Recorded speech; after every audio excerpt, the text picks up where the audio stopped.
This Week in Virology, the podcast about viruses, the kind that make you sick.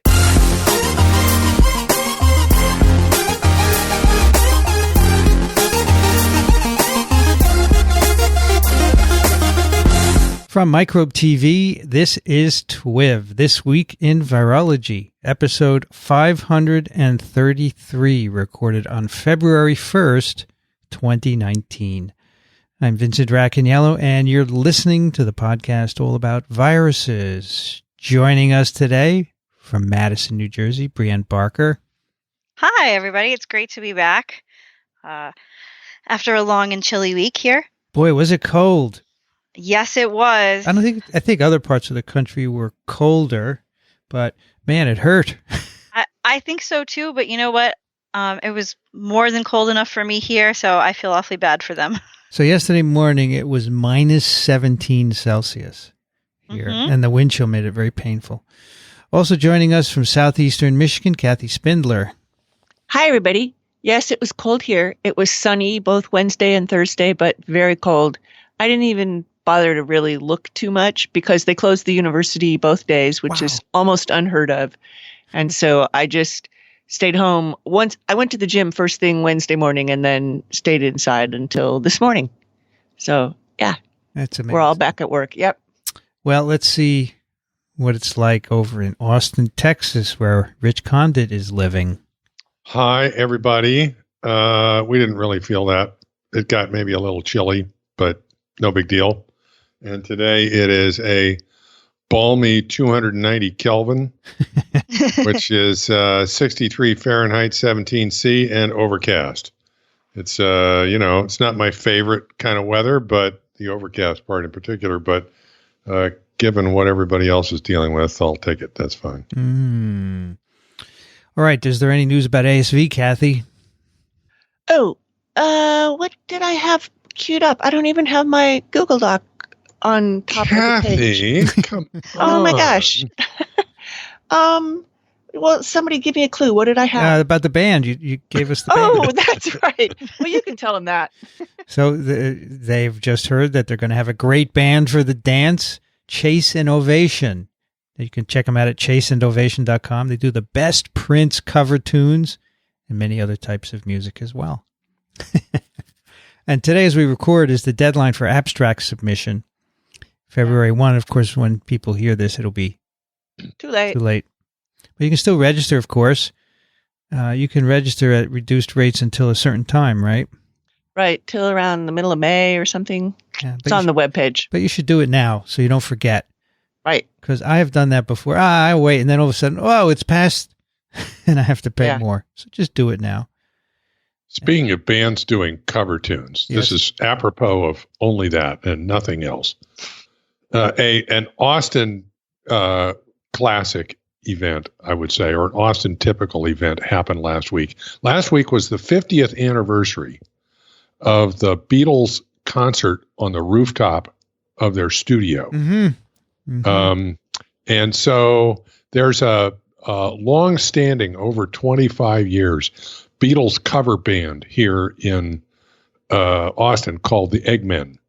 And there's a brand new public library that has a wonderful sort of garden terrace up on top that overlooks the river and the downtown. And so the Eggmen set up their band on the garden in the on top of the library and reproduced the rooftop concert, plus a bunch of other stuff. It was a blast. I went and saw it. Cool. That's neat. Yeah, I've seen a video of that thing on top of the roof. That was cool. Yeah. It's funny people down below looking up and go, yeah. What? Wow, I didn't even know about that. That's interesting. What's the 50th anniversary of the rooftop concert? Yeah, the original, the 50 years ago. It's on the film Let It Be. If you watch their last film, Let It Be, it's at the end of that.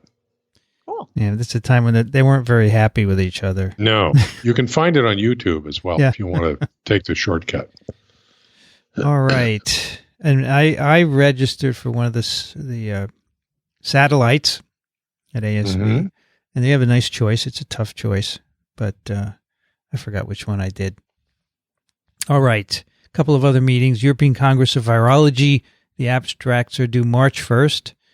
ECV2019.com. That's in Rotterdam. And it is I will be there. And so that's a good reason for you to go, right? No, not really.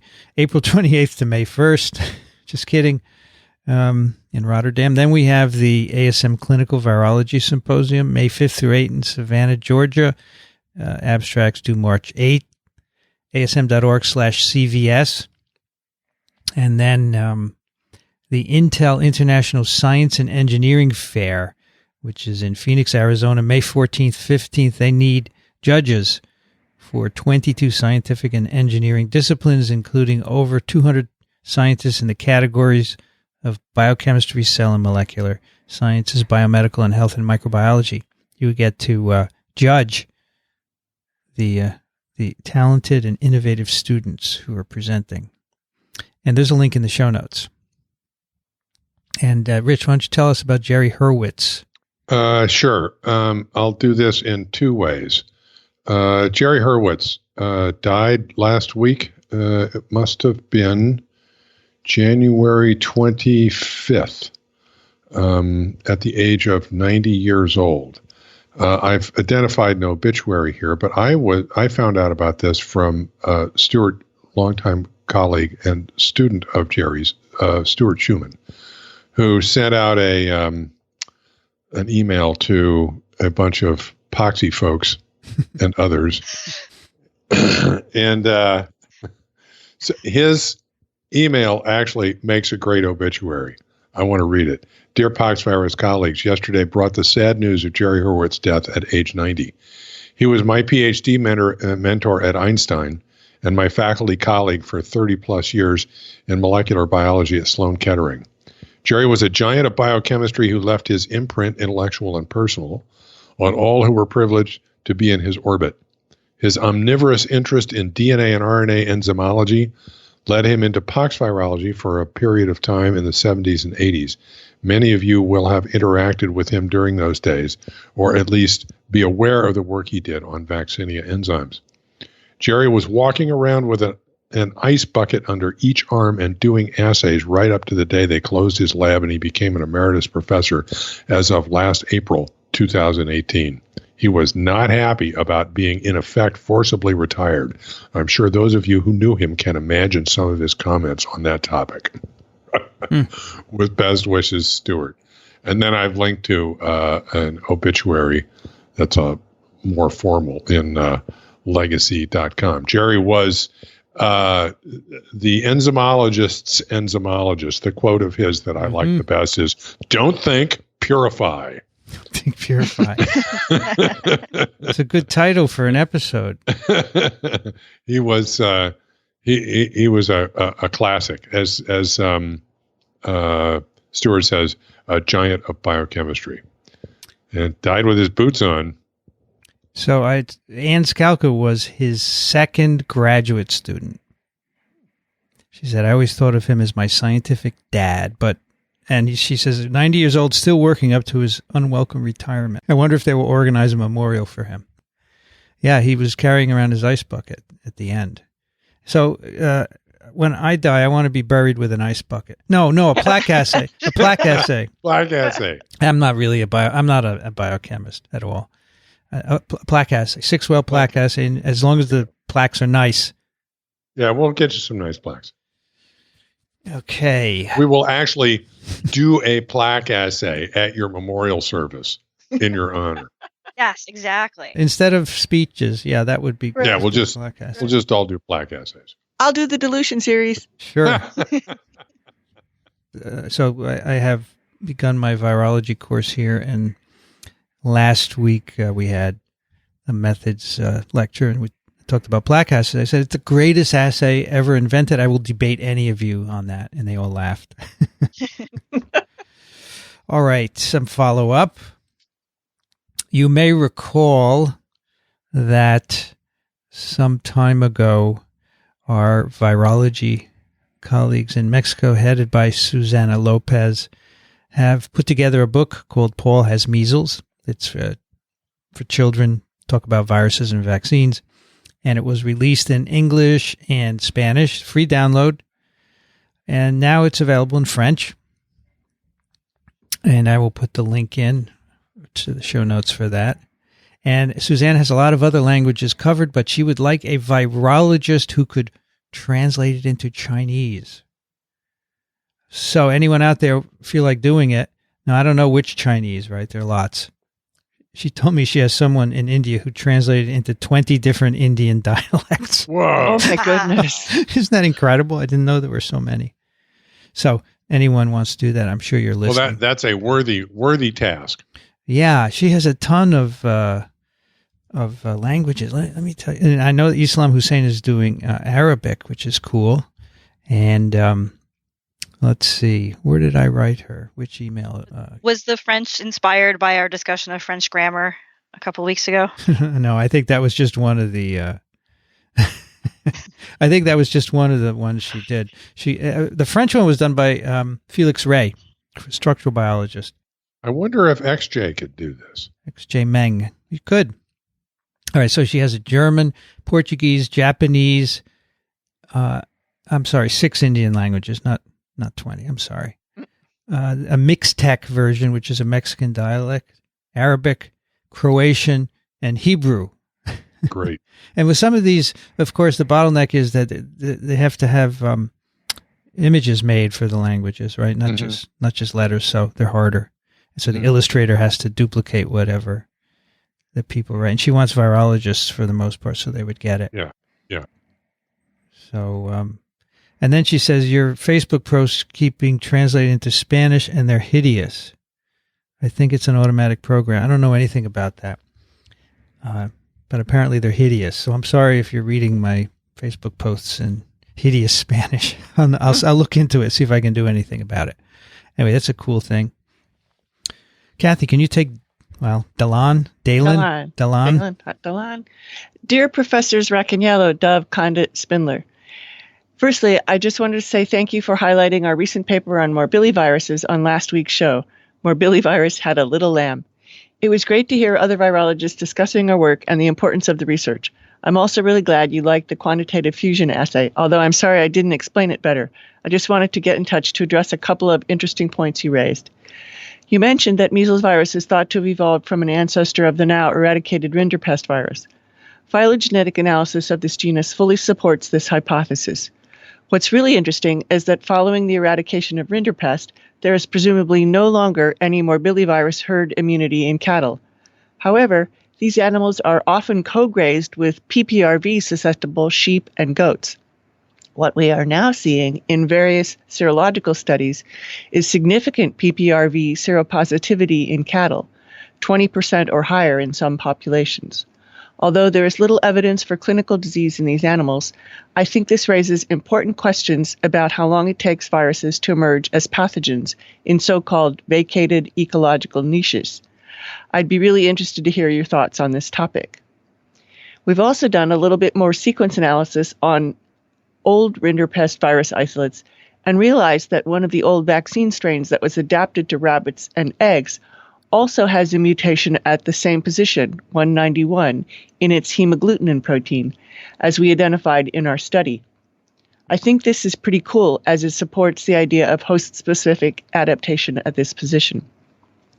We don't have a BSL-4 or CAT4, ACDP4, as we call it in the UK at Pirbright, although we do have BSL-3, where we do a lot of influenza work. In the UK, we use a separate containment system for animal pathogens called the Specified Animal Pathogens Order, SAPO.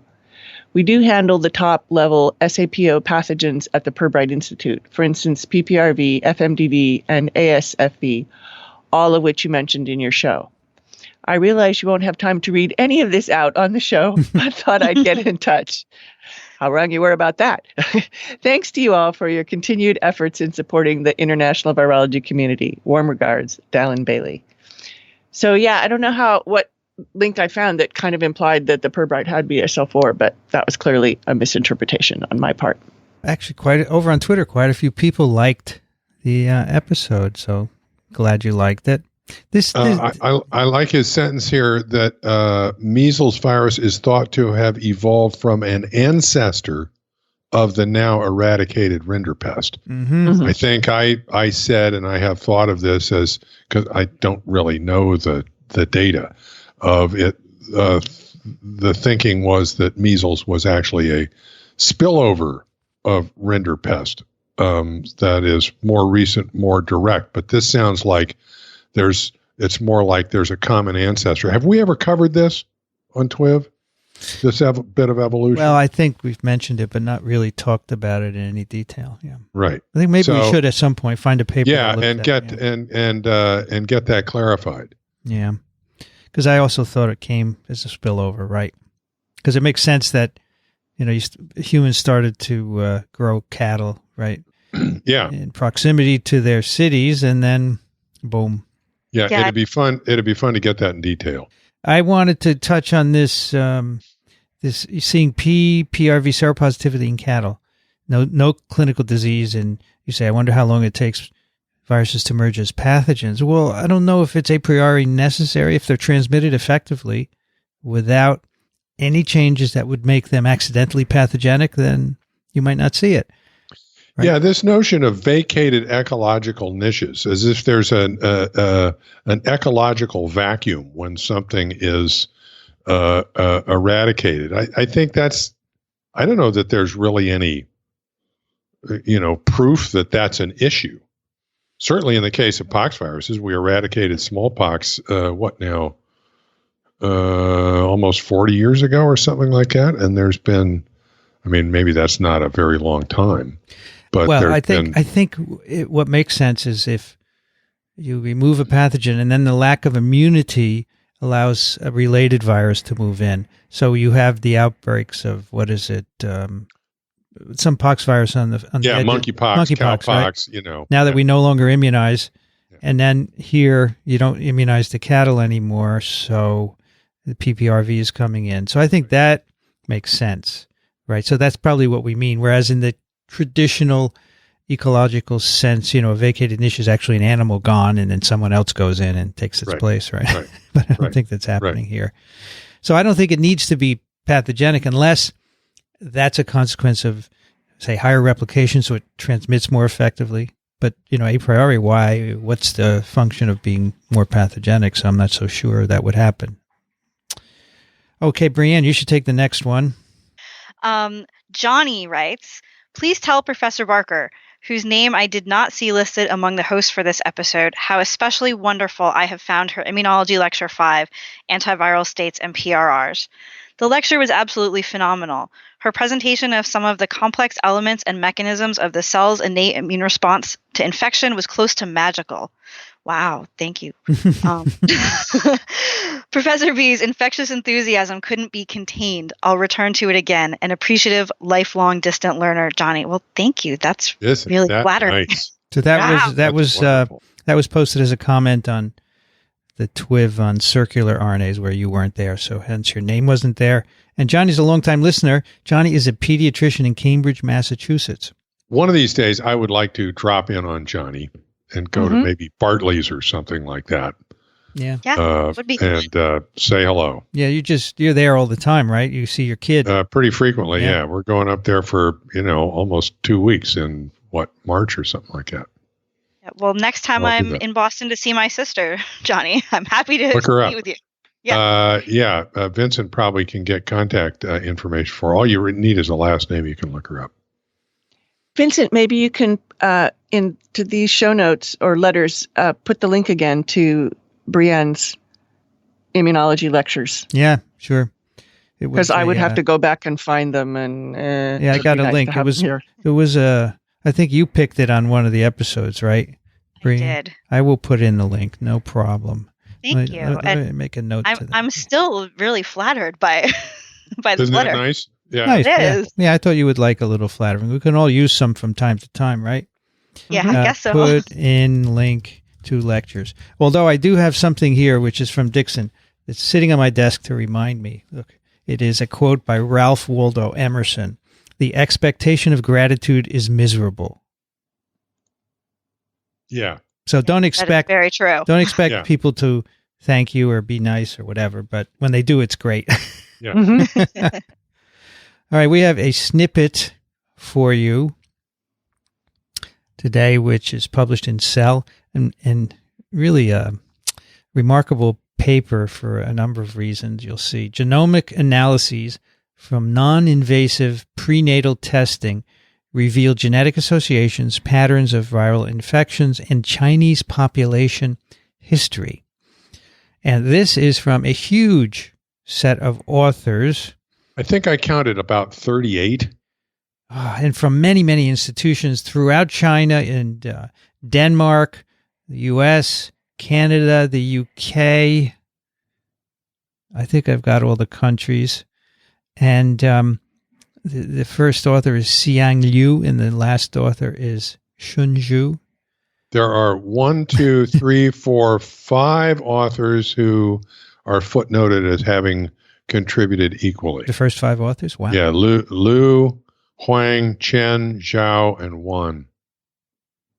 Right. So what this is about is, so the whole background here is that if you want to do population genetics in humans, you need to have a good sample size, and it's not always feasible to do these studies. It costs a lot of money to, enroll people in a trial, take whatever sample you need and sequence it. But here they leveraged something that's done in China called non-invasive prenatal testing for fetal trisomy, which in the old days you could do by invasive techniques like amniocentesis or chorionic villus sampling to see if your fetus has trisomy 21.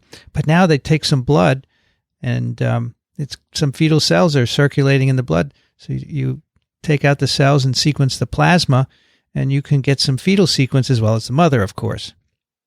It's amazing. And they do it a lot. And so here they have 141,431 samples of serum, plasma cell-free DNA, basically. And of course, they got consent from these women to study this. And they can sequence it because there's enough DNA of the mother. They're interested in the maternal sequence there, I suppose, that they can get sequenced. And they can get, I think I got this right, they can get, per sample, 5 to 10 million single-end reads, which are 35 to 49 base pairs in length, and a coverage of 0.06 to 0.1 per individual. So it's not very deep. Deep sequencing, you can do 100 or 200 or more fold over the same sequence. So right, they call it low pass. Low pass. That means you don't even have the whole genome from every individual, right? No, I don't think so. Now, I read here that they get 75% of a certain part of the reference genome per person. Is that right? I was confused on all of this. They say 0.06 to 0.1x coverage per individual. Right. Mm-hmm. So that's just you have less than one pass over the whole genome. Yeah. But then if you go later in the paragraph, it goes a total length of around 2.13 billion base pair accessible genome, 75% of the non-N human reference genome.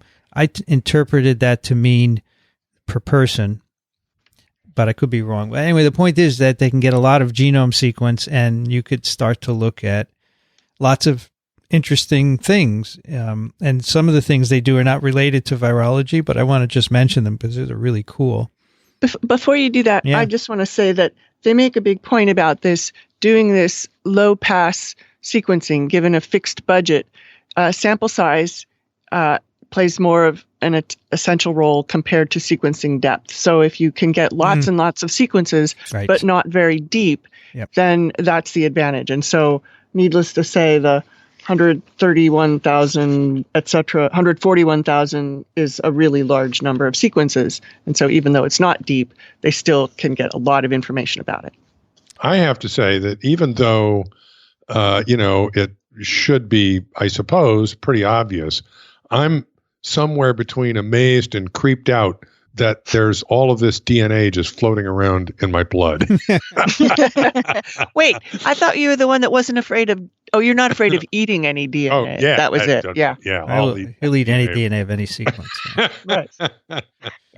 The other thing that really stood out to me was they said that there had been 10 million of these tests carried out, and 70% of them were conducted on Chinese women. So that kind of showed me just how big this particular type of testing was in China and how much data might be there. Yeah. So I don't know much about this. This was new to me, actually. I was only familiar with the other tests, and I wonder if you had trisomy result from this, if you would confirm it by another method, or if this is, I would think so. I don't know. That's the other thing, is I don't understand how you see trisomy out of something like this. I mean, that's 3 chromosomes. Does that show up quantitatively somehow in the fetal DNA, or is there some other like translocation or something that shows up as a benchmark of trisomy? I don't know. I don't know how that works. Yeah, because in the other tests, you're actually looking at chromosome squashes, right? And you can see the 3 chromosomes there. Yeah, I don't know how this works, but there's lots of information online. But for our purposes, you have a lot of sequences here, and it's not only the genome of the mothers, but as you'll see, some viruses too. But a couple of the neat things that they found 9 million single nucleotide variants among all these genomes. Now, that shouldn't be surprising because, each of us have lots of variants from cell to cell, and people are different. So that's pretty cool.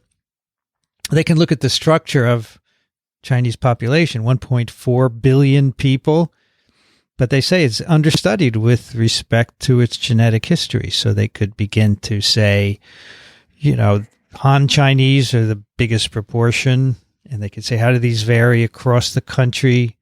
And they say, interestingly, there's the greatest differentiation of the Han Chinese latitudinally, but not from east to west. And they talk about why that might be, having to do with migrations and so forth. And they can look at other ethnic groups within China. And they have lovely maps here where they plot all this out. So this is just wonderful that you can start to do this. And of course, it's only 140,000 people out of 1.4 billion. So can you imagine if you had even more? Right. The other they look at and discuss some individual loci. Yes. My favorite sentence in the paper is the ABCC11 locus is famously associated with earwax type. Yes. And has previously been shown to be under selection in Asian, Native American, and European populations. Yeah. Our results demonstrate that this locus is also under differential selection within China. Mm-hmm. Earwax type? Okay. Yeah. So in fact, if you do your 23andMe sequence, one of the prominent phenotypes is your earwax type, which they can tell from your SNPs. Wow. I kind of want to know why earwax is under selection. I don't know. Well, yeah, I wonder if the earwax is really under selection or if that's just sort of riding along with something else. Right, of course. Oh. Well, let's see. Why is earwax type under selection? The allele for dry earwax appears to have originated by mutation in Northeast Asia 2,000 generations ago, then spread because it was favored. So here are the different earwax types: wet, sticky, yellow, brown, dry, crumbly, and grayish. Wow. And who knew? There's a web page on this. Oh, there's a whole web. Maybe this should be someone's pick of the week one day. It's all the history of earwax, the genetics, and why it's been selected. The second problem with using earwax type in a genetics exercise is that having a bunch of students sitting in a classroom digging wax out of their ears and waving it around would be kind of disgusting. True. Now, let's see what your earwax type is. I didn't get to the part of why it was selected though. It might be buried in here. So this is a site at the University of Delaware. Myths of Human Genetics. Yeah, they do look at some other genes, some other markers as well, what they call some things that seem to be selected, right, like the earwax type, and they have a couple of others as well. And some of them appear to be related to immune responses. What's the one that's selected in Inuits? Has to do with, I think, fat metabolism or the Yeah, that's FADS2, a well-known target of selection associated with changes in diet. 2 are from a diet with a high content of animal fat and previously inferred to have been targeted by selection in Inuits, South Asians, Europeans, and in Africa. And their results suggest more recent selection in China. Show that you can use these data for GWAS, genome-wide association studies. So you have a phenotype and you want to know what changes might go along with it. And they look at height and body mass index. And they can find loci that, have some association with height and BMI, which is cool if you want to start looking at the genetics of phenotypes. You could do that. I would be interested in knowing how certain loci control susceptibility to infection, for example, but they didn't parse out those data here. Now, the cool part for us here on TWiV is that they got viral DNA sequences here because any virus is floating around in the plasma. This plasma is cleared of cells, but the virus particles or the viral DNA would still be in there, of course. And they say few studies have been carried out on the distribution of viral DNA in the blood plasma. And now I remind everyone that we did a paper previously, TWiV 435, on the blood virome of 8,000 humans. And that was a paper Eric Delwart was part of. And that was I think that was a paper where they mined data obtained by sequencing blood. And they took out all the human sequences and looked at the viral sequences that were left. And I had asked Eric a question about that. And actually, he's the one who sent me this paper that we're doing today. And so they looked at the plasma virome of these samples. They got rid of phages and viruses with less than 10% genome coverage. I want to see what the phages were. I think in the supplementary figure, you can see it. Supplementary 6A is the one without removing the phages. Yeah. And so there are lots of phages there. Your blood is full of phages.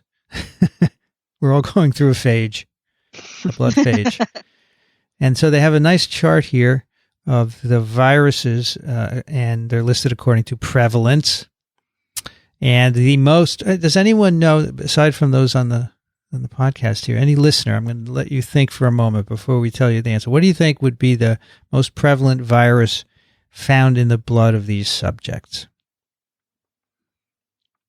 Exactly. I don't know what you said. Hepatitis B virus. Big issue in China. Big problem in China. So, and this, remember, these are pregnant women, so and they say somewhere else, they're relatively young and relatively affluent. Yeah, I wondered why that was. Maybe they're the ones who can afford the test, right? That's my reaction. Okay. Didn't think of that. So, hepatitis B virus and parvovirus B19. But that's not the highest one. There are others that are higher, but that's another one that they point out. Well, and those are ones that come out very differently than that other paper that was previously talked about. Yeah. So the percentage of Hep B, 2.5% based on Hep B DNA. They say that's lower than a sero survey, which was 9.8% in the Chinese population. And they say that maybe have to do with the population because the other one was a broader population, and this is the affluent younger women. On the other hand, I mean, it seems to me that if you're seropositive, you don't have to be DNA positive. You can have been exposed to hepatitis B and cleared it entirely so that there's not even any DNA left. And they also say maybe the late adoption of the HPV vaccine in China since 1992. Why would that do it? Well, so maybe some of these women have Hep B where they wouldn't have in other populations who were vaccinated earlier. These women were able to get Hep B because they weren't vaccinated, and maybe other women in a previous study had been vaccinated. You might also have people that, because of the vaccination, are seropositive and DNA negative. depending on what antibodies you're measuring Yeah. for the True. seropositivity. Yeah. They found DNA in 2,900 people who did not report any HBV infection. Which is creepy. So that means they're not ill, or they went for a test and it was negative, like an antibody test. That's unclear. Sure. I read it as, some sort of survey. Have you ever had hepatitis B? Yeah, No. I guess. Yeah. No, right. The second, so that's the highest, Hep B. The second highest is human endogenous retrovirus, K113. And this, of course, is an endogenous, is a retroviral sequence in our genomes. It's the most abundant human retrovirus. And it can be expressed as particles. They're not infectious, but you get particles. So I assume those particles are in the blood, and that's why they pick this up. Or are they picking up, I guess they do DNA sequence, so they're picking up cellular DNA sequences, right? Yeah, not particles, sorry. Yep, it's not particles. So I wonder if you did that in other populations, you would find a similar result, because that's a pretty widely distributed endogenous retrovirus. The third most common group is herpes virus 6. Human herpes virus 6, and that's not surprising. 0.8%. Right, that's not surprising. And Herpes virus 6 is one of the beta herpes viruses, so that puts it in the same category as cytomegalovirus, right? Mm-hmm. Mm-hmm.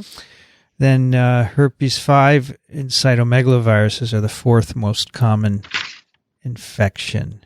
So herpes 5 is cytomegalovirus, right? I don't recognize them by the numbers before 6, only after 6, 7, and 8. 6 and 7. And then is 6 roseola? I believe 6 is roseola, yeah. And that's the one that goes into the telomeres. It integrates into telomeres, right? You had a colleague in Florida who studied that. Peter Medvecki, right? Yeah. Something like that. And so this prevalence of CMV is 0.4%, and that's, of course, a problem because it can cause birth defects in pregnant women. And a lot. I think 1 in 1,000 live births can have defects due to CMV because most women are infected and it can be reactivated during pregnancy. So you see here that a number of these women have CMV, and some of them will have children with birth defects as a consequence. Parvovirus B19 is another one up there. They say it's of clinical relevance to pregnant women because active infection can cause fetal anemia and death. So those are the top ones. And then we have herpes 4. Which herpes virus is 4? Is that EBV? Yes. EBV.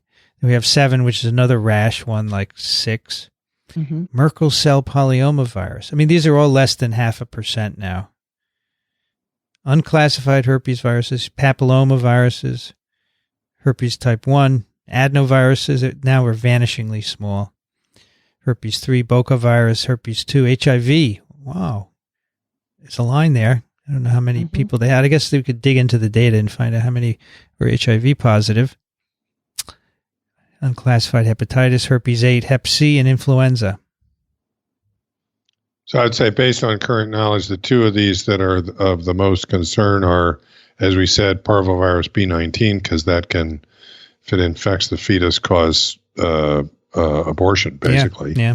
And hepatitis B, if you're infected with hepatitis B at birth, you have a very high probability of establishing a chronic infection that ultimately can lead to hepatocellular carcinoma.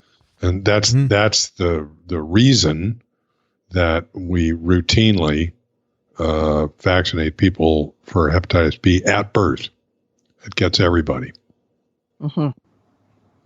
Yeah. Now, Vincent, you didn't mention the Anello viruses, right? Didn't mention them. Did I skip over them? You did. I think. They've been skipped over for years. You know. They were the 6th most prevalent, and evidently they were also reported in that other blood virome study Mm-hmm. And Yes. just to remind everybody, they're non-enveloped icosahedral negative single-strand circular DNA viruses. That don't do anything as far as we know. Yeah.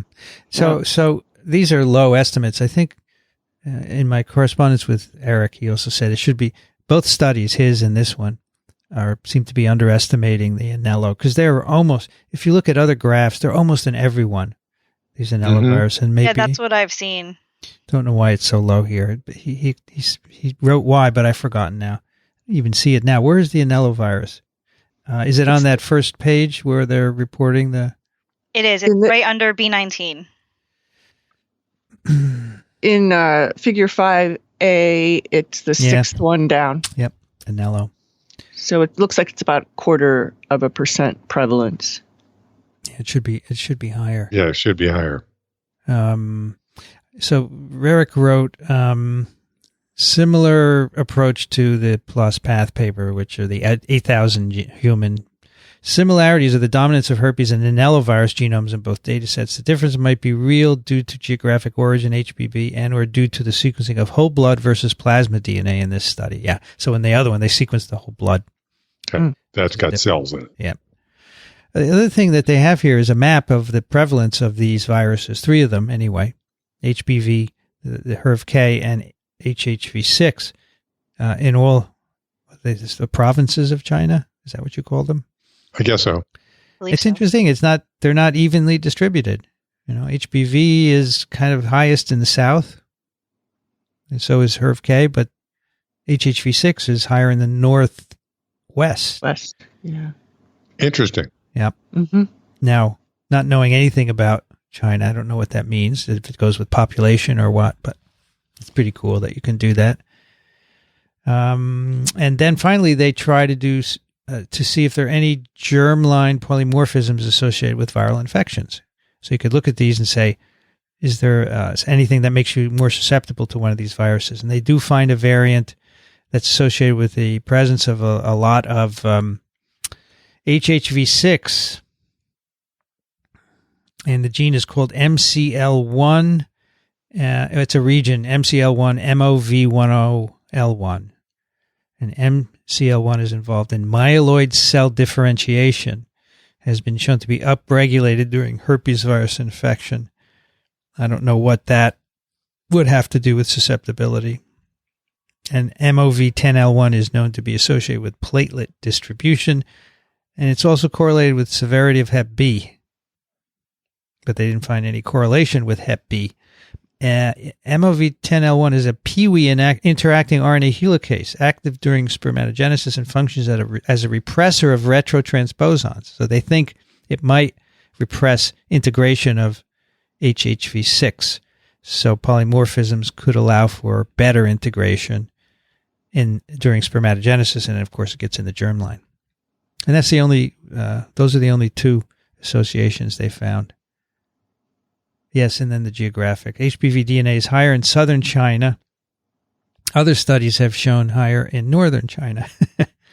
So that's interesting. And HPV and HERV-K, similar geographic distribution. So that's a cool, I love this because you're leveraging something you have and you can get sequence, being able to get the sequence out of it gives you a lot of information. So that's right. Pretty cool. And you see we have lots of viruses in us. Yep. It's a Mm-hmm. zoo. It's a zoo. That's a good one. It's a zoo. Yeah.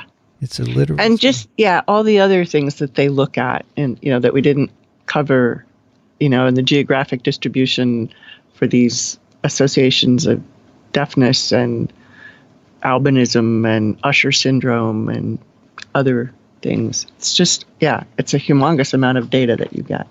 Yep. So unfortunately it's in Cell, so it's probably behind a paywall, but it's really interesting if you're interested in non-viral things about China, populations and so forth. It's really cool. All right. That is a snippet. And now we have a paper out of Nature Microbiology. Also out of China. This is also out of China, yes. Characterization of a filovirus from Rosetta's bats in China. And I left the name out, which is in the title.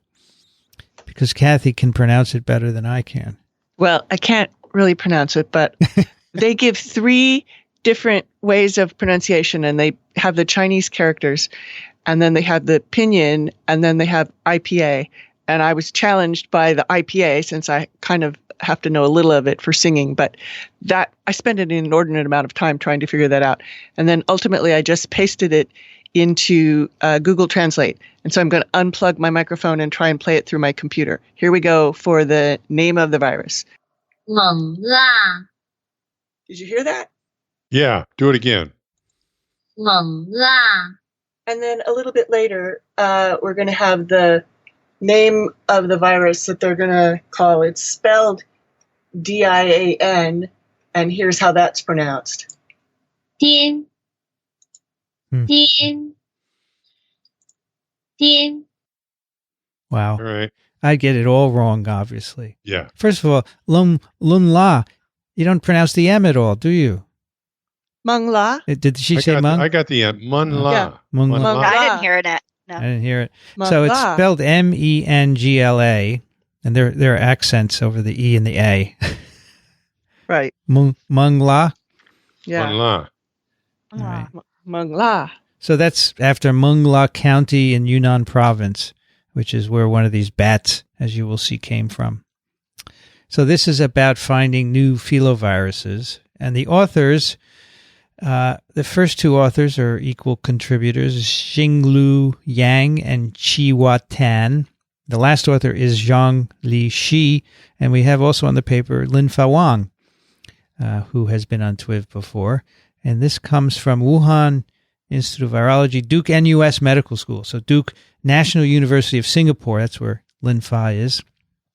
University of Chinese Academy of Sciences, Guangdong Institute of Applied Biological Resources, Wuhan University, Yunnan Institute of Endemic Diseases Control and Prevention, and Dali University. Those first 2 authors were co-first authors. I think you said that. Yes. And I forgot to point out that in the previous paper, there were 5 co-first authors. Right. Yep. Yes. Maybe you said that too. But Yeah, we did that. It's okay. As you know, you can't repeat things too often because someone will miss it. Like you. Like me. All right. Filoviruses, of course, are Filoviridae, a family that includes Ebola viruses, Marburg viruses, and now we're discovering more and more of these viruses by sequencing. We'd like to know where they came from. Of course, the Ebola viruses cause these nasty outbreaks of hemorrhagic disease in Africa, and there's some suspicion that they originate by bushmeat consumption. So some animal in the forest has infections with Ebola virus. They're consumed. It could be a bat or a chimp or some other kind of primate that is infected. And then that starts a chain of human infections. And so understanding the ecology of these viruses is really important. Now, so we have Ebola viruses. In fact, later on, we'll talk about the nomenclature because we have a listener question about that. And I have to say, I still don't get it because I wrote a blog post last night and I spent most of the time making sure I got the nomenclature right of these Ebola viruses. Is it capitalized? Is it italicized? Is there a space? I don't know. It's when you need Jens Kuhn. So we have Ebola viruses, which have all of these viruses that cause these outbreaks in Africa. Then we have Marburg viruses, where first discovered as in a German primate research center as a cross-infection from monkeys that had been imported from Africa. And then we have the TWiV virus. There's nothing to do with tequila. It said it would be Quavo, I guess. And this was found in a cave or several caves in Spain and Portugal. And we don't actually have infectious virus for that. We just have sequences. Doesn't that word mean cave in Spanish? It might. Queva? Yeah, it might. Yeah. And then we have a couple of fish filoviruses, which apparently was in a paper that we did, this huge RNA discovery paper. Right. Long time ago. Earlier last year, which was the basis of the Kuhnen paper that we did later in the year, remember, looking at the evolution of RNA. So apparently buried in there were fish filoviruses, which I like how that sounds, right? Fish filoviruses. Now, in this paper, now bats are known to be reservoirs of Marburg virus. What the hell is this thing here? I have to cut that out. Oh, so there's another Marburg virus called Ravin virus, RAVN. So Marburg and Ravin, we know they're in bats because people have gotten infectious viruses out of bats. But for Ebola viruses, they find antibodies, they find sequences, but never the whole genome, never infectious virus. So it's still kind of unclear where these are maintained. And understanding what the reservoir is for Ebola or any of these obviously is an issue of real importance. Yeah, and there was some data regarding all of this that came out earlier this week, leading to lots of arguments about the reservoir of Ebola on Twitter. Oh, yes. I didn't follow it. It's okay. So lots of people look in bats for these sequences. Now, previously, this group had found serological evidence that bats in different parts of different species of bats in China are infected with Filo Viruses. And they previously reported filovirus RNA in 2 kinds of bats. And they only had short sequences, but they said, it looks like it's probably quite a different or divergent filovirus. So here they characterize one of these in more detail. So this is a Mangla County, and that's why the virus is named Mangla Virus, and it's from a bat liver. They get a lot of the sequence out of this, 18,330 base pair sequence. They don't have the ends, though, the 5' and 3' end of the genome. But it's from a bat that looks like it's very interesting. They sequence the cytochrome B of this bat. It's called bat 9447, and it showed 99% identity with unclassified Rosetta's bat from Africa. Okay, so it's probably a Rosetta's bat, but it's not classified. And so they get almost the entire genome, but they say, we didn't get virus. We couldn't get virus out. And that's too bad, right? Because it would really be nice to have virus, because in the absence of it, you have to do other things. So they can see the genome organization. It looks like other filoviruses. You have 7 open reading frames. You have a variety of proteins, including the glycoprotein. You have the L protein, which is the RNA polymerase, and a number of other proteins that are involved in replication or innate antagonism and so forth. So it looks like a typical filovirus. And they say the sequence looks like it should be a separate genus. And so that's where that other word that Kathy played for you, how is that pronounced? Jen. Wow. Yeah, so it's spelled DIAN, which is the abbreviation denoting Yunnan province. And then low virus comes from filovirus, Chenlo virus. Yeah, the clue for it is that in IPA, it's that D with kind of the subscript 3 attached to it with a little bar over it. That's kind of, and then the superscript J. That's kind of a J sound. So I bet at meetings everyone will pronounce it Deanne, right? Yeah. Sure. Yeah. Or Diane. Someone will say Diane. And the LO is the low virus all comes from the low virus. Low virus, yeah. Yeah. To me, that D3 looks like a D with an umbrella on it. Yeah. Yeah. It does. Wow. And then they have the Chinese characters for it there. Pinyin. Cool. Yeah. What is IPA, Kathy? What does it stand for? International Phonetic Alphabet. I see. So you can pronounce anything in that, right? Yeah. And I found a really good link about it, but basically you can use it in singing, and it's important in singing because you have to sing all these different languages. Mm-hmm.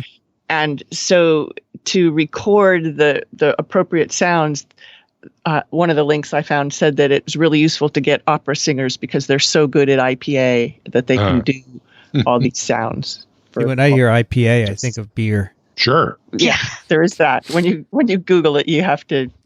Opera singers are really good at IPA. So, and Pinyin is a Chinese dialect?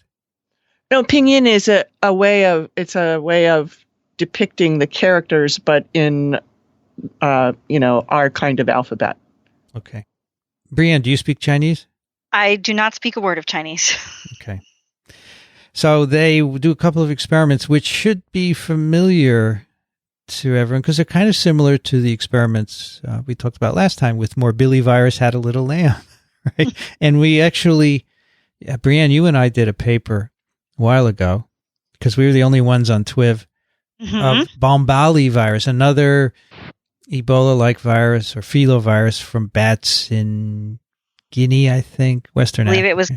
it was West Africa. And certainly. they did similar experiments to what we see here. The first that they do is, can the glycoprotein mediate entry into human cells using the same or binding the same receptor as other filoviruses?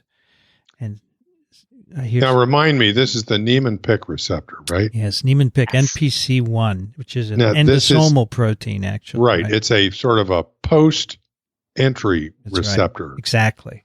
So how does that work? Remind me. Well, we think it's thought that the viruses are taken up rather nonspecifically, maybe by pinocytosis. They get into endosomes, and then in the endosome, they bind NPC1, and that catalyzes fusion of the viral membrane with the endosome membrane. All right. Some other things happen. In the endosome, cathepsins have to cleave the glycoprotein and expose the part that binds to NPC1. But right. Okay. And NPC1, of course, is important in cholesterol transport. And there are people with mutations in the gene who don't live long, but those fibroblasts from them were important in showing that this is an important receptor. Yeah. All right, so they have cells that produce NPC1, and they can make pseudotypes. VSV, you take vesicular stomatitis virus, and you substitute the glycoprotein with that of, this virus, Mangla or Ebola or Marburg, and you can infect and show that these viruses will infect the cell. And then they have cells that lack NPC1. These are all human embryonic kidney, HEK293 cells. And these viruses, these pseudotypes all infect them, and then when you take away NPC1, they don't infect them. So they all require NPC1 for entry into cells. Even though the nucleotide sequence and the amino acid sequence of the glycoprotein is really significantly variant. Yeah.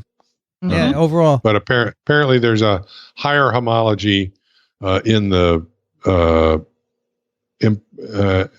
regions important for activity, binding, and presumed structural homology as well. I mean, these are pretty divergent viruses.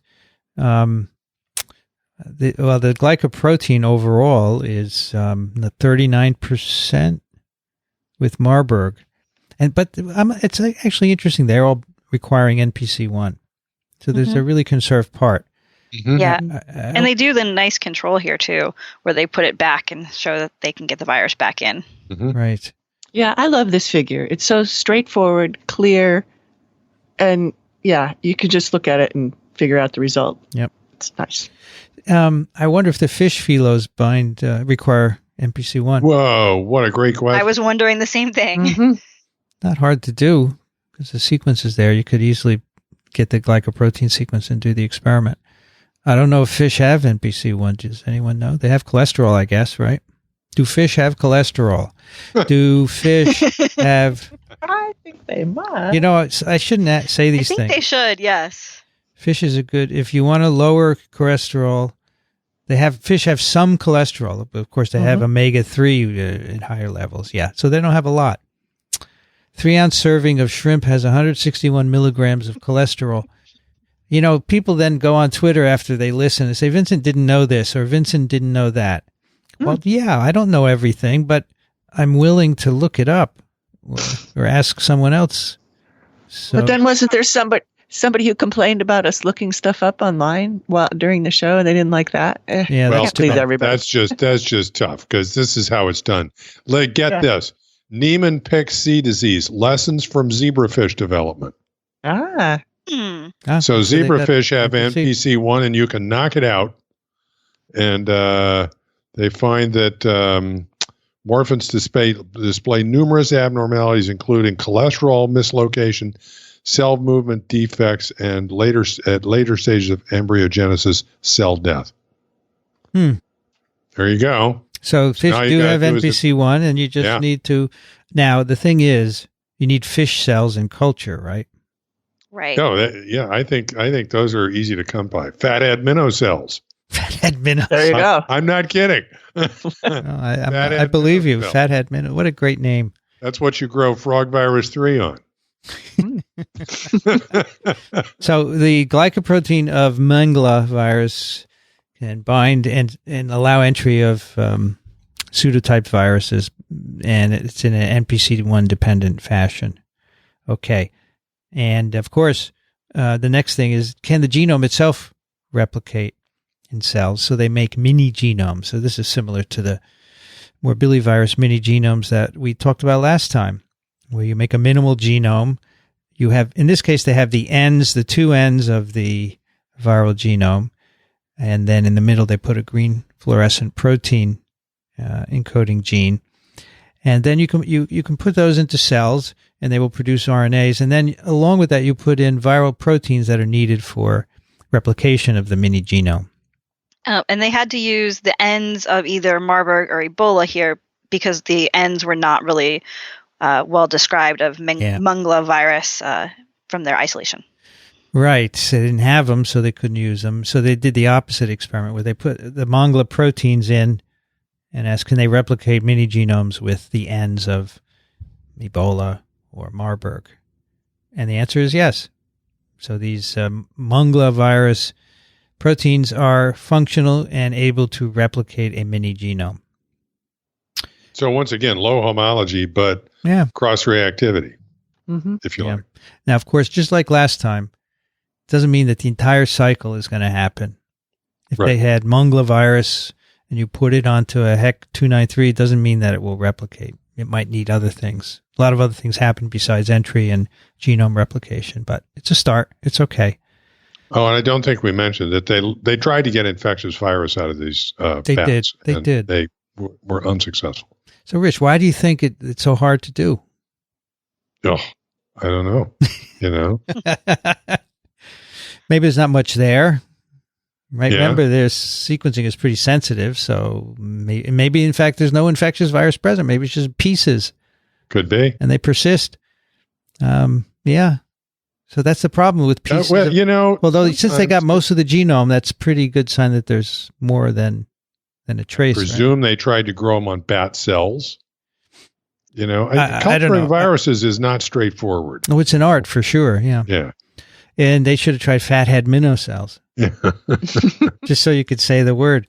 Yeah. They took their pseudotypes and they tried infecting different cell types from bats and humans and monkeys and hamsters and dogs. And they have pseudotypes of the Mangla, Ebola, and Marburg, and they all can infect these pseudotypes. Remember, they're VSV with the glycoproteins of these viruses, and they all will infect. But will they infect fish? Yeah, that's what we'd like to know. You could get a student to do that, Brianne. I could. It's a cool project. You say, here's the sequence. Let's make a pseudotype. It's safe, VSV, right? Do you have VSV in the lab? I do not currently have VSV in the lab outside of VSVG. Well, you could get someone to send it to you. Could. Or get someone to make it and send it to you, right? Mm-hmm. And then you can have a fathead minnow project. So they say these data suggest that, like Ebola Marburg, this Mangla exhibits broad cell tropism and hence poses a high risk of interspecies transmission. I don't know if it's a high risk, but it could, right? I don't think you can quantitate the risk, right? No. It's like high, low, medium, but it's there, and you should keep an eye on it. I mean, let's say there were a new outbreak of a filovirus in China where we'd not seen one before, right? That what would happen? You go in, you get sequenced, you go, oh my gosh, this is a brand new virus, and now it's related to Mangla, right? Because we have the sequence. Mangla. We have the sequence. And that's why this is good to do, so you know what you're dealing with. And so you have this basic science done, and you could say, well, we know this about the virus. Of course, plus it's another example of a filovirus that is apparently hanging out in bats. Yeah. Mm-hmm. More fuel for that particular fire. I'm sure there are more, Mm-hmm. right? And Probably, yeah. you're going to find more the more that you look. I mean, we really have not explored all the places on Earth where there could be different viruses. So we keep finding them, and I think this is great stuff. I love it. I really like it. Okay, anything else? Mangla. So the accent is on the A. Mangla. Mangla. Mangla. Right. And how do you say Shen, right? Chin. Chin. Chin. She kind of said it with the upward Chin. tone. Chin. Yeah. Chin. Chin. Chin. I don't know. You don't speak Chinese, right? No. None of us are going to make the Chinese version of Paul has measles. No, Right. I don't think so. No, we won't. Now, we had, we got an email from Margot, who writes, I'm in my early 30s and graduated from Arizona State University with an undergraduate degree in microbiology and a passion for virology. Well, Margot, you have come to the right place. I've decided to go back to school for medical laboratory science and then an MPH emphasis epidemiology. I plan to apply someday for the CDC Epidemic Intelligence Service. Great. Good idea. Pat Moore was in that. And our old buddy Tyler. Tyler Sharp. Tyler Sharp. And a former student of mine, Julie Harris, also did that program, as did one of the first was D.A. Henderson. Right. And Neil Nathanson, I think. Oh, so many people did it. Anyway, your show keeps me going while I get the rest of my schooling in order. I love your show and have been going through the archive trying to catch up. My question has to do with Ebola nomenclature. I have written on Ebola for various papers as an undergrad and have never heard of Macona before. I tried looking up information on Ebola, but it didn't help elucidate Ebola Macona for me. Could you please talk about nomenclature? How does Macona fit in with Reston, Sudan, Typhus, Zaire, and Bundibugyo? Thanks in advance. I just love Ebola Macona. In fact, we had an episode called something about Hakuna Matata. Yeah. Isn't it? Yeah. I can't remember. So I'll try this. But the family is Filoviridae, right? And I learned from this paper that we have now 3 genera and maybe a 4th, right? We have Marburg virus, Ebola virus, TWiV virus. And Those are all one word. One word, italicized, first letter capitalized. Okay? I can hear Jens Kuhn yelling at me. Now, the important thing that identifies what level of taxon you're at is the suffix. So this family Filoviridae, so that DAE is significant. That identifies it as taxon family. Right. And the suffix virus identifies it as taxon genus. Okay. So then we have species. If you go into the Ebola virus genus, you can say the species are Bundibugyo Ebola virus, and those would be written in italics, capital first letter. Reston Ebola virus, Sudan Ebola virus, Typhus Ebola virus, but the big one is Zaire Ebola virus. That's the one that causes most of the outbreaks in Africa, right? Zaire space Ebola virus. Zaire is capitalized, Ebola virus, and all of these are small letters. I know you didn't ask for that, Margot, but And they're also all one word. yeah, Ebola virus The is Ebola one virus. word. Absolutely. Right. Absolutely one word. Now, these are species, and if you go to the ICTV, the International Committee on the Taxonomy of Viruses, ictvonline.org, you will see that a species is a construct. It's not an actual virus. There is no virus called Bundibugyo Ebola virus. Not italicized in that way anyway. But there are isolates that fall in that species, okay? So that's where Macona would come in. So Macona is a Zaire Ebola virus, so the species Zaire Ebola viruses. And Macona is the virus that caused the outbreak in Western Africa, 2015. But there are many isolates of Macona that were taken at different times during the outbreak. Now, the original virus, Zaire Ebola virus, is called Mayinga, and that was isolated in 1976. Every outbreak is a new spillover, so the viruses are different, so they get different names, like Mayinga and Macona And Mangla, by the way, is named after a nurse who died during the outbreak. So that's what Makona and Mangla are. And we've talked about those in some papers because the molecular biology papers have used these. Okay.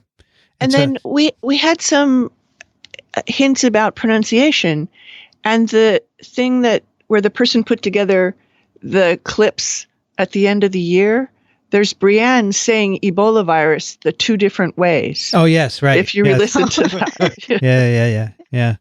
So there's a way to pronounce the two, right, if you really want to get granular. But, I mean, Right. Margot, your question was Makona and Mangla are just the names of viruses that cause outbreaks. And the isolates, there are multiple isolates of each kind of Makona and Mangla and so forth. So I'll put a link in the show notes where you can go to ICTV and say how to write a virus name. And all of this is still sort of true, even with the new ICTV release, where they now have added phyla and class above family and genus and species. Yeah, they have some weird names up on top now. Yes, they do. The do you see the one that includes the retroviruses? That's the one that I always think of as being so funny. Ortovirales. Yep, retro backwards. So they put the retroviridae and other reverse transcribing. Yeah, so viruses in the there. hepadnaviruses I think are in there too. No, the hepadnas are separate. The hepadnas are somewhere else. Well, let's see. Are they under? No, they're separate. I don't know why. Pseudoviridae? No, that's different. Yeah, I'm looking at Orter, and we don't have hepadna here. I thought it was everything with that had reverse transcriptase was in there. No. Hmm. Hepadna is a separate family. Unless I've screwed it up. Let me see. Hepadna. Yeah, hepadna is separate. So those are just the RNA-based. Okay. I believe. Yeah, so they have, so virales is, Rich, what level is that? I don't. Order, I think. I'm looking at this Journal of Virology paper about the order Yeah, virales. virales is order. That sounds right. Yes. And then we have Viridae is family, subfamily, there are some subfamilies, is Virinae, N-A-E, and then genus is virus. Yes, and they've added the phylum and subphylum, which are Viracota and Viracotina. Right. Yes. And the weirdest thing is that the species is a construct, right? Because in other organisms, it's not. A species exists, right? Homo sapiens, it's me and you, right? All right. So it's different. I've been distracted here reading because I looked up. There was a very well-defined species definition, and I went to look it up, and what I could find was different. And then I find a paper from Archives of Virology in 2013 with 14 authors, including Mark van Regenmortel, who was the guy who crafted the original definition of species. It also has, I don't know all of these people, Ackerman, Kalischer, Zietjen, Hornensen, Kyle, Brian Mahy, Fred Murphy, Scott Weaver, okay? And apparently the ICTV came up with a new species definition, which is why I didn't recognize it looking it up on the internet. And these guys are saying, we don't like the new definition. So there's a big debate in this paper, but apparently the new definition people won. Yeah, You should put that link in the show notes here too, Rich. That would be interesting. Okay, I will do that. I think this is dynamic. If you look at the ICTV website, you can see the history of all the nomenclature, and it's changed extensively over the years, and I have a feeling it will change again. But here's the current definition. Names of viruses, the physical things you work with in the lab or that make you sick, are written differently than the names of species, logical constructs that help us categorize virus. So the species are italicized, capital first letter. If you're talking about a virus, you do not capitalize it unless it happens to be a proper noun, like Mainga or Makona or people or places, right? All right, that's probably all you needed to know. Or more. More than you needed. I actually think it's interesting because I would like to know what it all means. But I tell you, writing... So if you just say, let's talk about Ebola viruses, how do you write that? It's a little e, no italics, one word, right? Like a generic... Yeah, right, but there's some occasion for writing Ebola, just Ebola. And evidently that's wrong in this nomenclature scheme, right? Without a virus attached to it? Well, if you write Ebola space virus, that's okay. If you're just talking about Ebola virus, here's the sentence. Ebola virus can cause disease in humans, and that would be correct. Capital Ebola because it's a place, and then virus, a separate word, and no italics. And do we think that that's meaning the genus or the species? That's the species Zaire Ebola virus specifically, actually. Okay. Because that's the only one that's allowed to be called Ebola space virus. Ah, okay. And the reason that is because the press just uses that all the time to mean Zaire, so they decided to let's go with it. They tried changing it, and nobody used it. So, yeah. So my sense is at least in the past, the ICTV has said, okay, look, here's the official nomenclature. These are the taxons. These are the suffixes for the taxons. This is how you write the name. But, if you want to get casual and sloppy about it, that's your business. Mm-hmm. I mean, nobody pays attention to the nomenclature except the people in the field, pretty much, right? Right. Everybody don't care. And it's just, look, you should just listen to TWiV and learn science. It doesn't matter what the nomenclature is. All right, let's do a couple of emails here. One thing before we move to that. I thought with all this discussion of Ebola, it's important to point out that the Ebola outbreak is still going on in Africa. And I linked to the most recent WHO situation report. This is now the second largest outbreak of Ebola that has happened. Mm-hmm. And it's total 733 cases, 459 deaths. That's about a 60% death rate. It's still going on. There have been given out 70,000 immunizations. Wow. And Merck is making another 120,000 doses of vaccine. So all the same problems, and of course aggravated by the fact that it's a very politically unstable. I mean, that's the whole story. It's a very politically unstable situation that makes it very difficult to get this under control. So it's still going on. I have to tell you something. It's funny. So I'm at a medical center. And probably some of you have the same issue or had the same issue. Certain kinds of emails can't go out without being encrypted, right? Mm-hmm. And to encrypt them, you put hashtag encrypt in the subject line. It gets encrypted automatically here, and then the recipient has to have a medical center account to read it, right? So I just sent someone an email with the subject line history of polio, and it was rejected by the Columbia server because it needed to be encrypted. It's considered medically sensitive data, right? So they actually look through your subject line and see. Of course, it's not. So then you can put a hashtag no sensitive data in it and resend it, and then it will go out. But it's funny, isn't it? Because polio is a medical term, so that you can't send out information about it. Wow. This patient has a history of polio. Yeah, exactly. All right, Rich, can you take Anthony's? Sure. Anthony writes, in 2019, cultural divides between science and art will cease to exist. Quote, we understand now that the arts and sciences are the subjective and objective poles of the same great human enterprise, that there is only one world out there, and we have to view it with an ever-curious and ever-broadening mind. End quote. And this is from an article in Wired. by Russell Foster. It's an interesting article. Did you look at it this? is an interesting article. Yeah, I did. I read the whole thing. It's this long. is the one that It's not Michelle long. Banks tweeted, too. Yeah.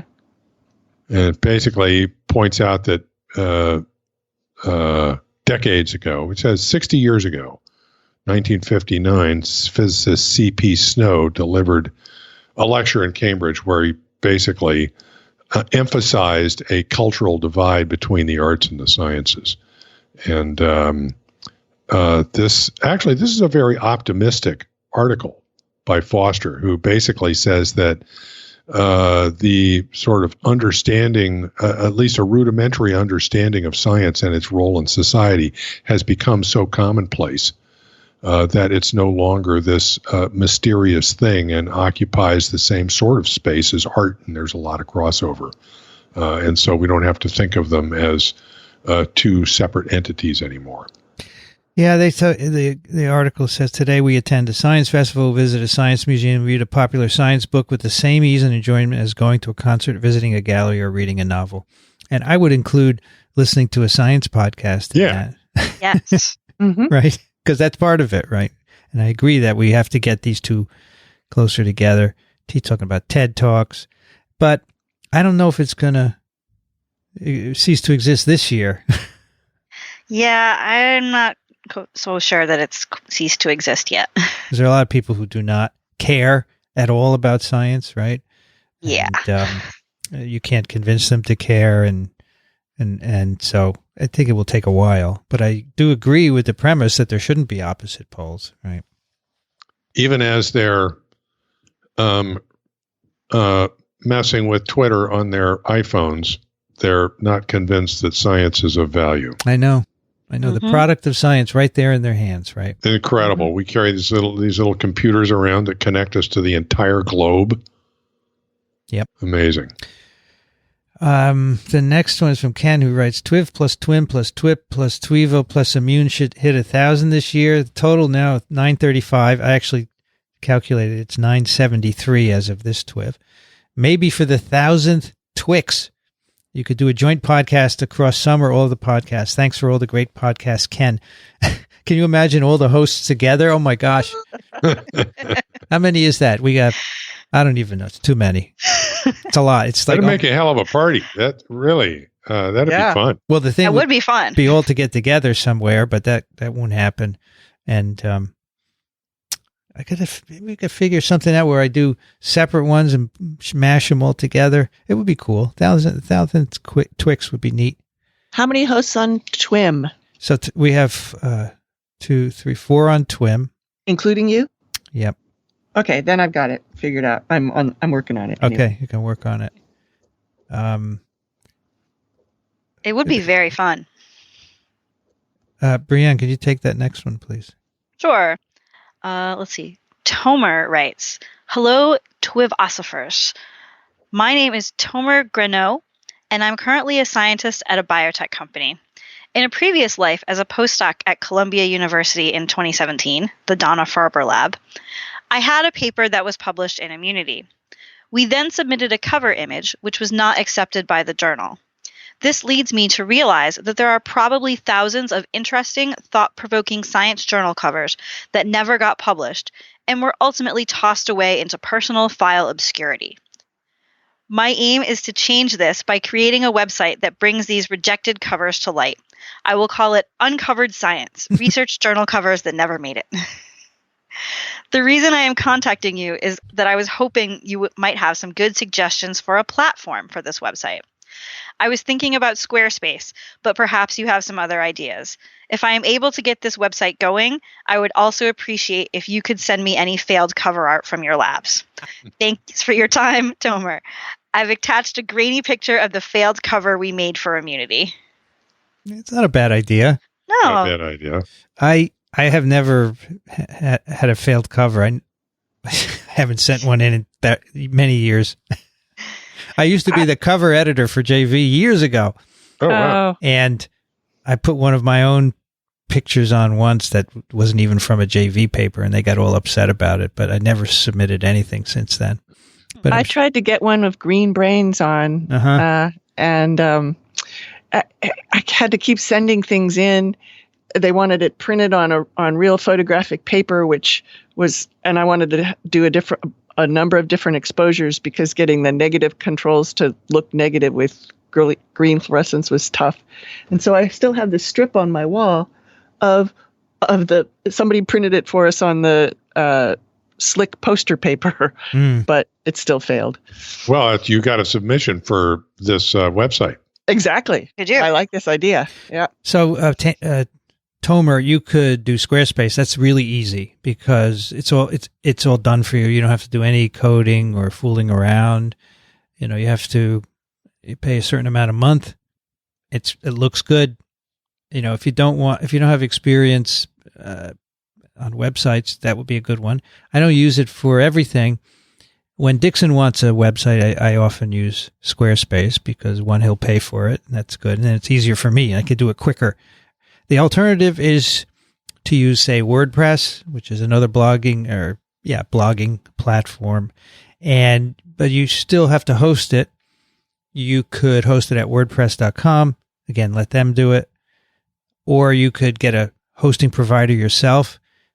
And there are many of those. I happen to be using DreamHost.com just because I started 20 years ago, and I still do, and it's cheap. But then you install WordPress on it, and then you do your blogging. It takes a little bit of tweaking. So if you don't want to tweak, you just do Squarespace. That's the simplest way to do it. I've counted up the number of hosts. It would be 13 people to get together. Yeah.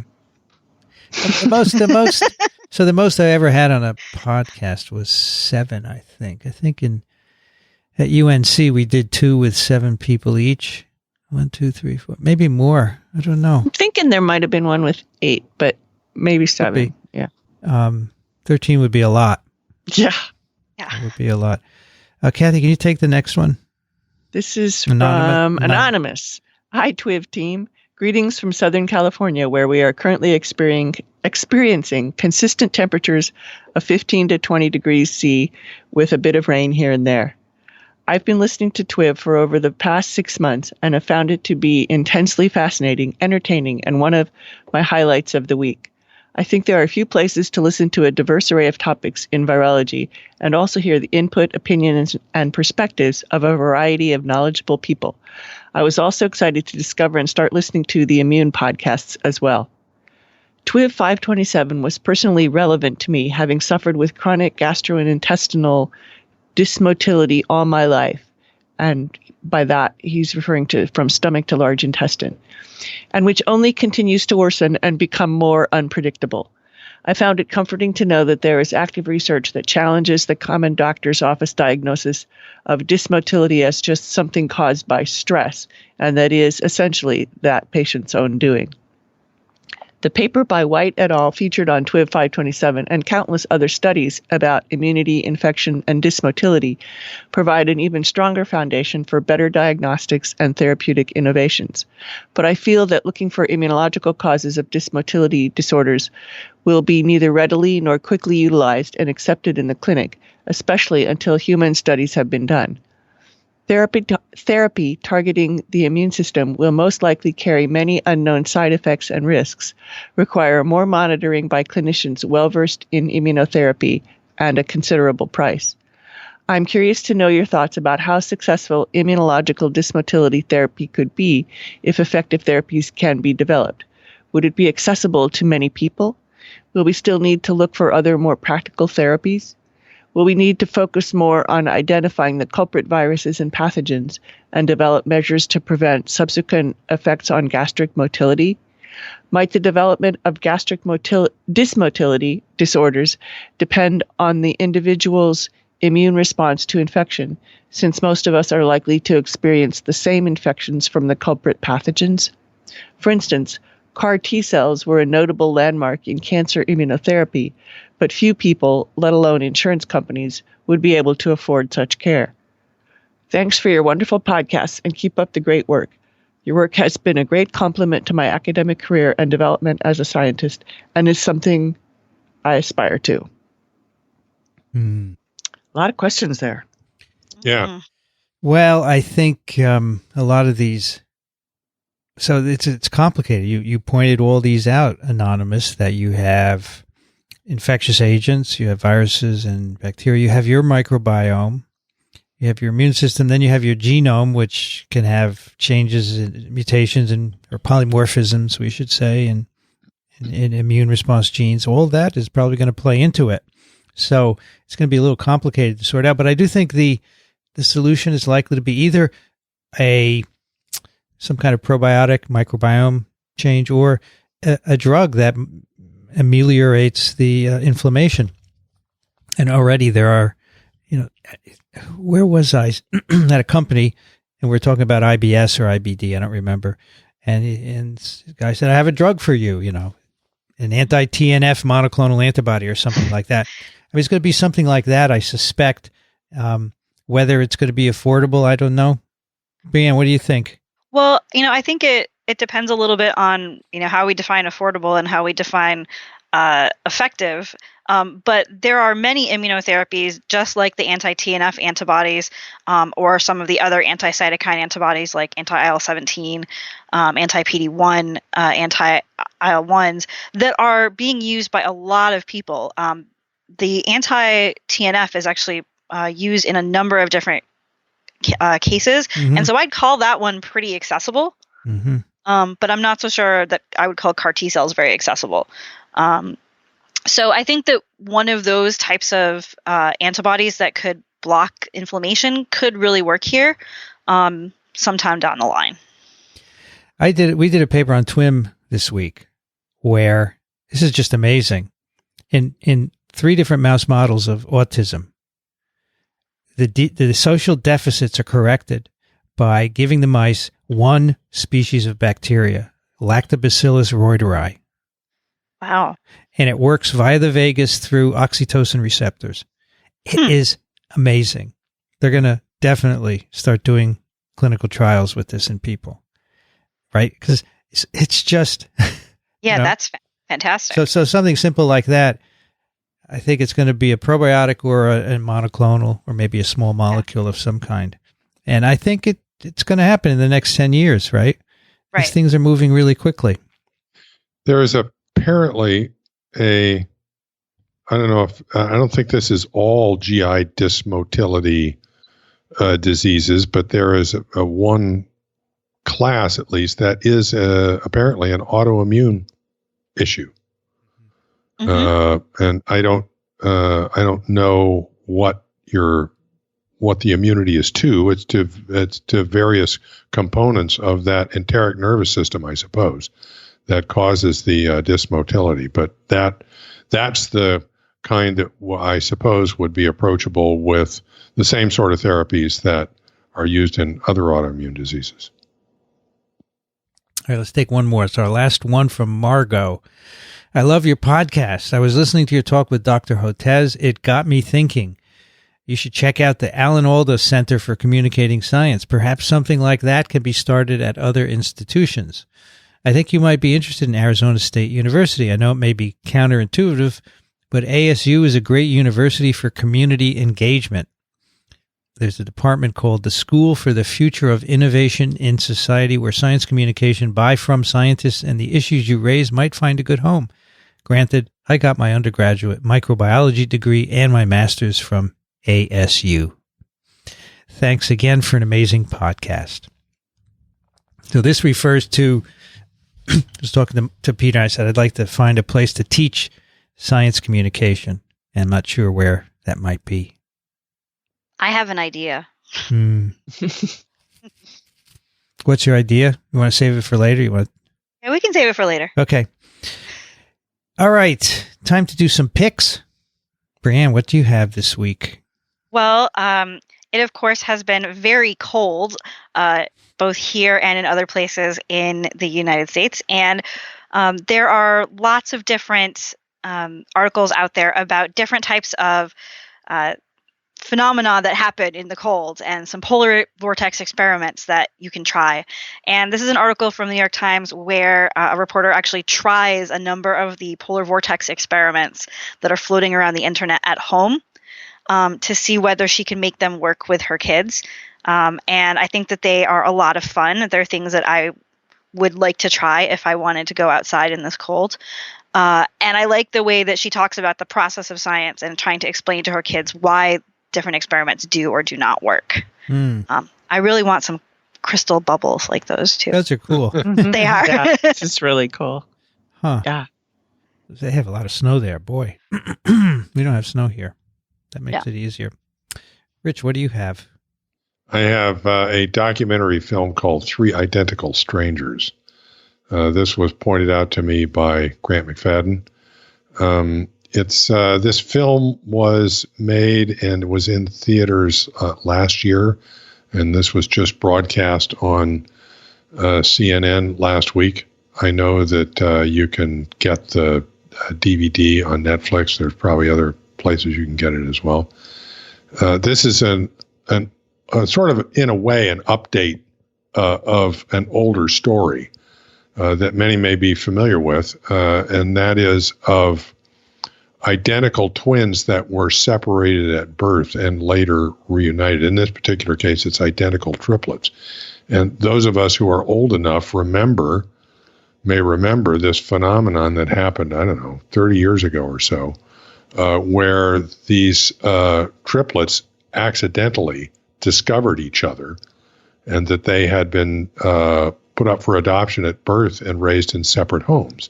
And there was a big fuss about all this and, a lot of woo-woo about how many things they had in common and everything else. And it turned out in the long run that they were part of an experiment, okay, that some psychologist had arranged through an adoption agency to do a twin study where they identified twins, or in this case, triplets, who were going to be put up for adoption at birth and arranged to have them adopted by families of different economic means, in particular, to study the idea of nature or nurture being a dominant force in how people turn out, with absolutely no informed consent or anything. The families, the kids, nobody knew what was going on. They followed up with a whole bunch of interviews with these families and the children as they were growing up, that were done under the ruse of this being, we're doing a study to look at how adopted children fare. But unbeknownst to the children or to the families, the people who were doing the interviews would, knew exactly what was going on. They'd go to the three different triplets' houses and make tapes and take notes and give them tests and all this kind of stuff. And then ultimately, the parents and the kids found out about this. And it turns out that, in fact, they had the quite different fates in some cases, arguing for a role, although anecdotal, of nurture in this whole thing. But it's creepy. To me, it's a study in medical ethics. Yeah. Yeah. That's the important message for me. But the documentary is quite well done.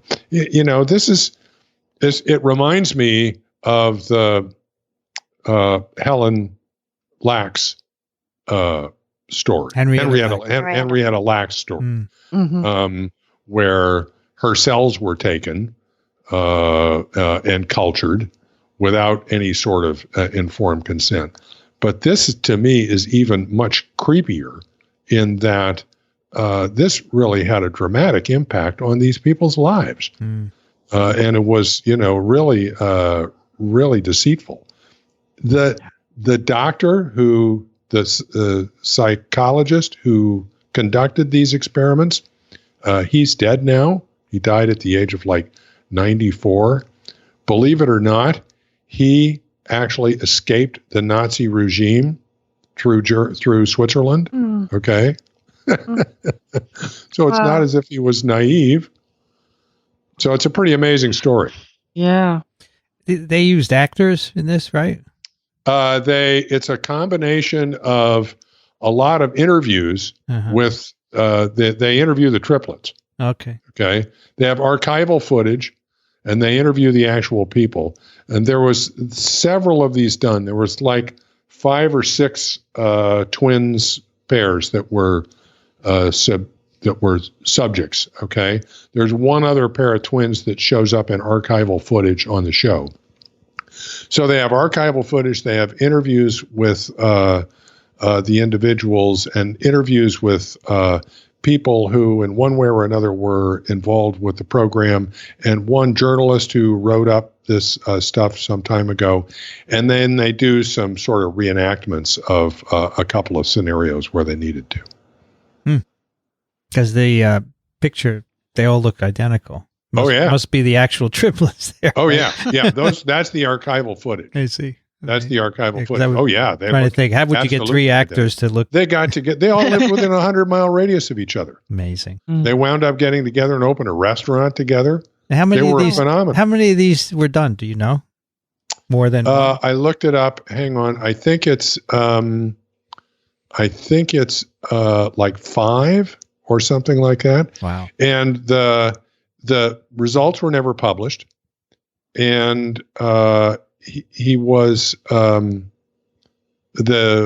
of the records are basically under lock and key at Yale University to be unlocked in like 2066 or something like that. Presumably the idea is that after everybody has died. I'm trying to look up exactly how many of these were done. I'll find it and get back to you. So he was never censured or anything like that? I think he was, he may have even died before the whole thing was pieced together. I'm not sure. He was certainly elderly and retired by the time they put the whole thing together. But no, nobody, and the adoption agency has never been censured either. So many inappropriate medical things have been done that we learn about over the years. I mean, the HeLa cells is kind of, that was the way it was, but there are things that people did that were totally wrong even 50 years ago. Yeah. Yeah. There were 5 sets of twins and 1 set of triplets. Okay. Kathy, what do you have for us? I have something a little bit lighter, and that is because Valentine's Day is coming up. This Zazzle, which is the same place where you can buy the TWiV World Tour T-shirts, has a link that if you click on that, the top row of T-shirts are all about Valentine's Day. They're kind of the sayings that you would find on a candy heart it or something like that. So you can check those out. And then the second link that I put in, it was sent to me because it just kind of takes you to just the whole science setup. And then there's not only T-shirts, but buttons and a tie and things like that. So it's worth checking out if you have a science person that you want to get a Valentine's Day gift for. This would be the place to go. And I got my TWiV World Tour T-shirts, and the women's ones are sized very small, so that's a warning to you. Mine ended up being extra large, and I should not put it in the dryer, or it might not fit me after that. Oh. But just so you know, if you're debating what size to buy, so you got I noticed that. Yeah, I noticed the that men's as well. ones. Yeah, the men's ones. I'm not sure. I think the men's ones are kind of sized normally. Are they? You got it from Zazzle? I got mine through Amazon because you had the link in there that was the TWiV link. So the Zazzle. Sharon put them on Zazzle because they will ship internationally. In the original Amazon, I guess that's through Amazon. They only go U.S., so that's the difference. Yeah. I ordered one of those from Amazon. And so I got an extra large, and so because I figured they would shrink. Right. Yeah, it's pretty cool. I have 2 picks. Both have to do with vaccines, which seem to be kind of an arc in my later my recent picks, all about vaccines and anti-vaccine movements. The first one is a paper in PLOS Medicine. So this is open access, so you can see it.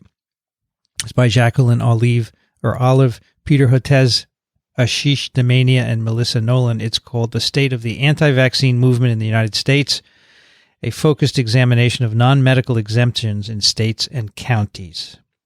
And they went through and summarized in various states, how many non-medical exemptions and trends and so forth. And it's really pretty scary. I mean, it's just, the communities with the higher exemptions are the most vulnerable, and that's where the outbreaks occur. And right now we're going through measles outbreaks in many states, and that's where you probably get the highest number of non-medical exemptions, which, of course, are really the ones we need to take away. Yeah. We talked about that at that Irvine TWiV, Rich, that there are medical and non-medical, and the non-medical really need to go first because there's absolutely no basis for those. And so this summarizes the numbers. And I sent this to Ginny Sue from TWiV 500, and she said, yep, I use that all the time, and it is really scary. So that's worth looking at. And then I have a link to a WHO article, which is the top 10 threats to global health in 2019. And they include air pollution, climate change, non-communicable diseases, communicable diseases of various sorts. And the one that I want to point out to you, of course, is vaccine hesitancy. The reluctance or refusal to vaccinate despite the availability of vaccines threatens to reverse progress made in tackling vaccine preventable diseases. Measles, for example, has seen a 30% increase in cases globally. So WHO recognizes that this is a health threat, and it is.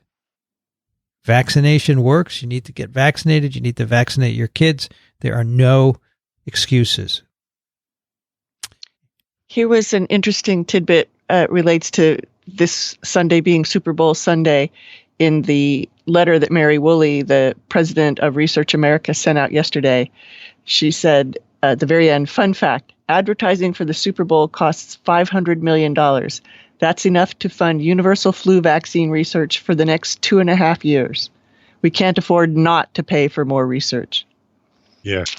Yes. For like one ad is $500,000. No, I think that's the total. Or is you think probably that's I bet it's one ad. Yeah. 30 seconds, I'll bet is $500,000. Oh. Yeah. Easy. No, she said 500 million. Oh, 500 million. Okay. Yeah. That's I misheard. I think that's the whole That's thing. the whole thing. Yep. Yeah. 500 million. That's a lot of RO1s. Yeah, that's a lot of RO1s. Oh my gosh. Oh, it's all out of whack, but what can you do? You can't compare things. No. You can podcast. We can podcast. Have a couple of listener picks. Amy Rosenfeld from My Lab sent in a New York Times opinion. If a government can't deliver safe vaccines for children, is it fit to rule? Another scandal over shoddy drugs in China. Another hit to the Communist Party's legitimacy. So this is a story about, it's an opinion, right? Using as an example, 145 infants in a province had been given expired doses of polio vaccine, China's 5th vaccine scandal in less than 7 years. So the point here is that they're not doing it right, and that's not right. Government should be doing things properly, especially in regard to children's health. Yep. The other sent in by Ted, who writes, as a listener pick, I recommend Understanding the Economics of Microbial Threats, proceedings of a workshop held in Washington, D.C. by the National Academies this past summer. It includes a free download of the book, as well as numerous other publications of the National Academies Press is available. Economic costs and difficulties associated with eradication of most current and problematic microbial-caused diseases is discussed, including polio, emerging infectious diseases, as well as the problem of antimicrobial resistance. As a big-picture, in-depth discussion of a topic occasionally alluded to on the podcast, I think this book would be of interest to many listeners.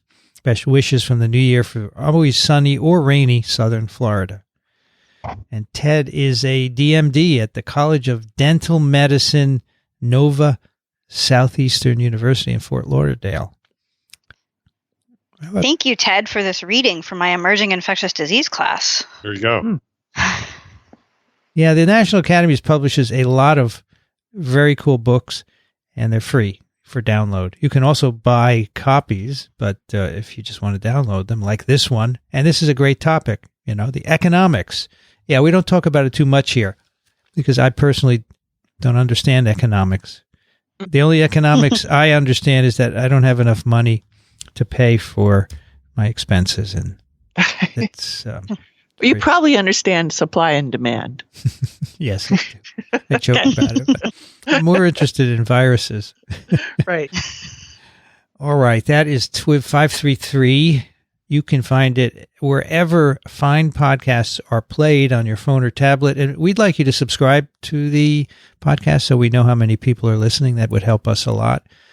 And if you really like what we do, you could support us financially. Many people do that at microbe.tv/contribute. There are a number of ways that you can do that, including Patreon or PayPal. You could set up a monthly payment for us. That would be great. And, of course, questions and comments to TWiV at microbe.tv. Brianne Barker's on Twitter at BryoProfBarker, and she's over at Drew University. Thank you, Brianne. Thank you. This was a lot of fun. It was great to be here today. Kathy Spindler's at the University of Michigan, Ann Arbor, Michigan. Thank you, Kathy. Thanks. This was a lot of fun. Rich Condit is an emeritus professor at the University of Florida, Gainesville, currently residing in Austin, Texas. Thank you, Rich. Sure enough, always a good time. And I am Vincent Racaniello. You can find me at virology.ws.